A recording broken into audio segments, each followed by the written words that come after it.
yang kedua. Assalamualaikum warahmatullahi wabarakatuh. Saudara-saudara, selamat berjumpa dengan saya. Seperti biasa, Dongeng Petilasan. Jangan lupa pencet channel kami Lampatoya Dongeng Petilasan. Kali ini temanya adalah pengadilan wali sanga di dalam Masjid Agung Cirebon. Tempo hari diceritakan setelah para wali membicarakan ilmu tanpa tedeng aling-aling, lalu kemudian hari berkumpul kembali di sebuah Masjid Agung Cirebon. Hanya satu wali yang tidak mau hadir, ialah Syekh Lemah Abang. Saudara-saudara, kata Sunan Jati, mungkin ada kesalahpahaman pertemuan tempo hari konon katanya. Lalu Sunan Jati mengutus Syekh Katim untuk mengundang Raka Syekh Lemah Abang. Lalu Syekh Katim berpamitan, saudara-saudara, diantar sampai ke depan masjid oleh Sunan Kali sambil berpesan hati-hati di jalan Raka sambil ucap salam. Syekh Katim sampailah di kediaman Syekh Lemah Abang. Setelah bertemu, lalu Syekh Katim berkata, hamba diutus oleh Rai Sunan Kali agar Anda hadir di Masjid Agung karena saudara-saudaraku sudah hadir. Syekh Lemah Abang menjawab, Syekh Lemah Abang tidak ada, tapi Allah yang ada. Lalu Syekh Katim kembali sambil berpamitan, saudara. Syekh Katim kembali ke Masjid Agung. Apa yang disampaikan oleh Syekh Lemah Abang dihaturkan di hadapan para wali, saudara-saudara.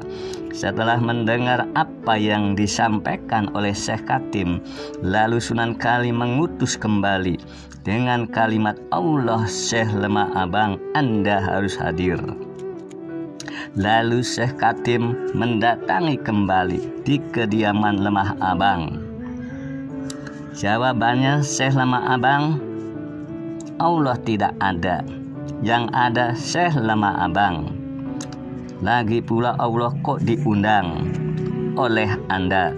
Lalu Syekh Katim kembali sambil berhatur di hadapan para wali.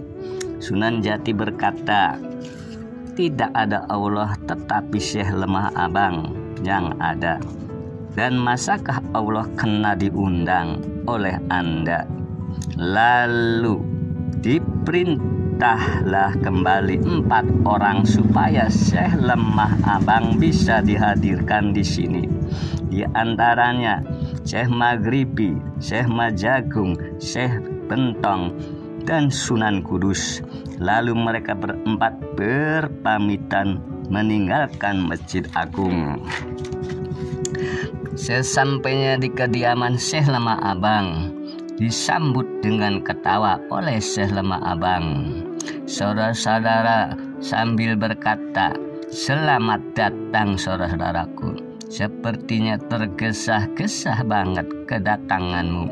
Ada perlu penting ya, konon katanya. Lalu Syekh Maghribi berkata, sang Raka diutus oleh Sunan Purba. Rai Syekh Lemah Abang diundang berkumpul di Masjid Agung secepatnya.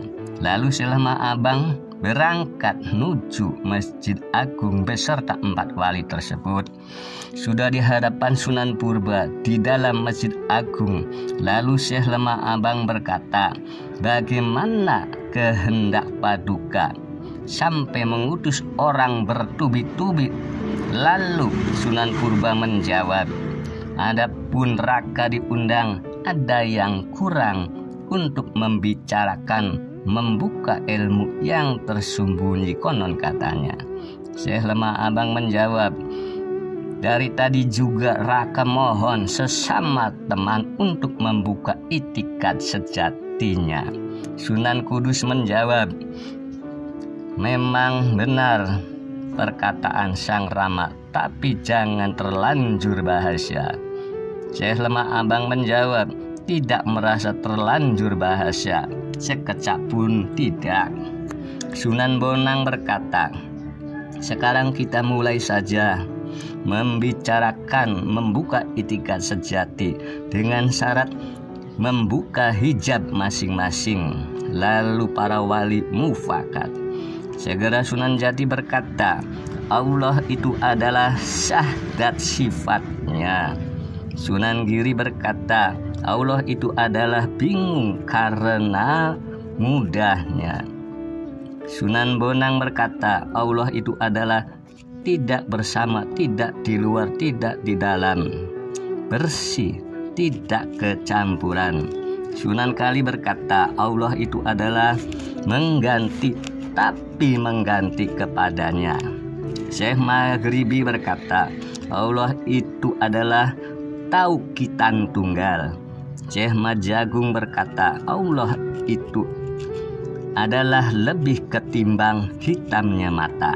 Syekh Bentong berkata, Allah itu tidak dekat, tidak jauh. Syekh Lemah Abang segera berkata, Allah itu adalah nyatanya aku yang sampurna, yang tetap di dalam dohir batin. Sunan Kudus berkata, Sang Rama senantiasa mengumbar bahasa adalah tidak takut kepada hukum. Syekh Lemah Abang menjawab, hukum apa yang aku takuti walaupun dibunuh Sang Rama tameng dada. Itikat yang abadi tidak boleh berubah konon katanya, sebab menyatakan Allah adanya, nanti Allah sekarang Allah. Lalu Sunan Kudus segera berkata, Kanjeng Rama Sunan Jati, bagaimana hukum orang mengaku Rabbul Alamin? Sunan Jati segera memberikan keris kaki naga. Lalu Sunan Kudus menerima sasmitanya. Segera Syekh Lemah Abang ditusuk bergenjerang, tidak mempan, saudara-saudara. Para wali pada ketawa. Ada Allah keras seperti batu. Lalu berkata Syekh Lemah Abang, hayo Sunan Kudus, tusuk aku lagi. Lalu ditusuk lagi hingga masuk keris tersebut ke tubuhnya. Karena keluar darah merah, para wali tertawa terbahak-bahak. Ada Allah keluar darah merah seperti kambing konon katanya. Lalu ditusuk lagi, Syekh Lemah Abang keluar darah putih. Para wali tertawa lagi, saudara-saudara. Ada Allah keluar darah putih seperti cacing. Lalu berkata lagi Syekh Lemah Abang, hayo Sunan Kudus, tusuk aku lagi. Lalu ditusuk lagi, saudara-saudara, sehingga Syekh Lemah Abang menghilang, tidak kelihatan wujudnya. Para wali berkata sambil ketawa, ada Allah wujudnya menghilang seperti setan. Syekh Lemah Abang lalu memperlihatkan diri seperti orang mati terlentang. Para wali bersorak-sorak sambil berkata, ada Allah matinya seperti kayu. Lalu Syekh Lemah Abang mengecil, mengkuncup kembang melati, menguncup kembang melati. Lalu terdengar suara di atas mengawang-awang dengan kalimat, kelak pada akhirnya zaman ada kerbau bule mata kucing yang mengdarat dari laut.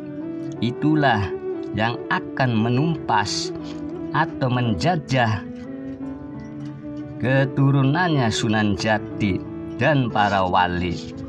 Sunan Jati berkata, ini ada suara yang tidak enak didengar, menjadi kenyataan pada akhirnya, konon katanya.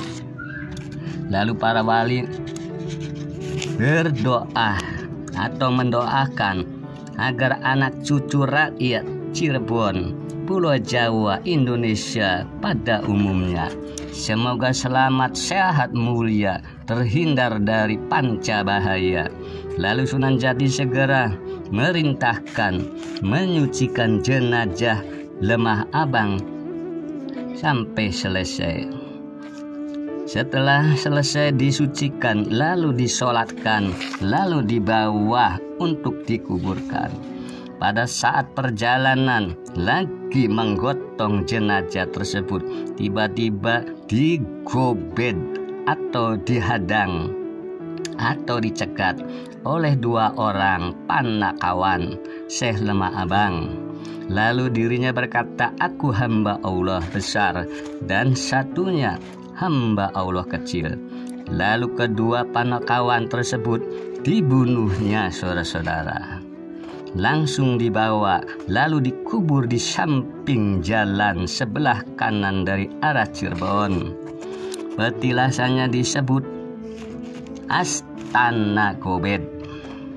Lalu diusung jenazah Syekh Lemah Abang di bawah menyeberang sebuah sungai sebelah kiri jalan ke arah utara. Lalu disebut tempat usungan jenazah berhenti. Lalu jenazah itu dikubur. Jenazahnya hanya sebesar sekuncup kembang melati, baunya harum wangi, saudara. Lalu petilasan tersebut dinamakan Astana Pamlaten. Sampai sekarang kuburannya masih ada. Lalu para wali belayat pulang ke rumah masing-masing, saudara.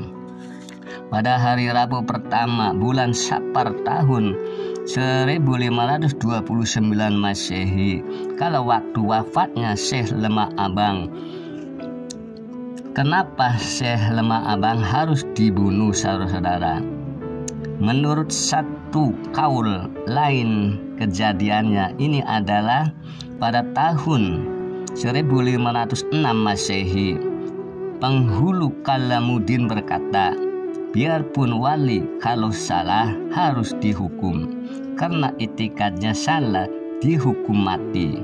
Dan perlu diketahui, saudara-saudara, pada saat acara penguburan Syekh Lemah Abang dihadiri Mbahku Cirebon dan masyarakat sekitarnya. Sekian saja, saudara-saudara, dongengan dari saya. Mohon maaf yang sedalam-dalamnya. Bila mana ada tutur bahasa yang tidak berkenan, mohon maaf yang sedalam-dalamnya. Ini hanya sebatas dongeng. Sekali lagi, ini hanya sebatas dongeng. Saya akhiri billahi taufiq wal hidayah. Assalamualaikum warahmatullahi wabarakatuh.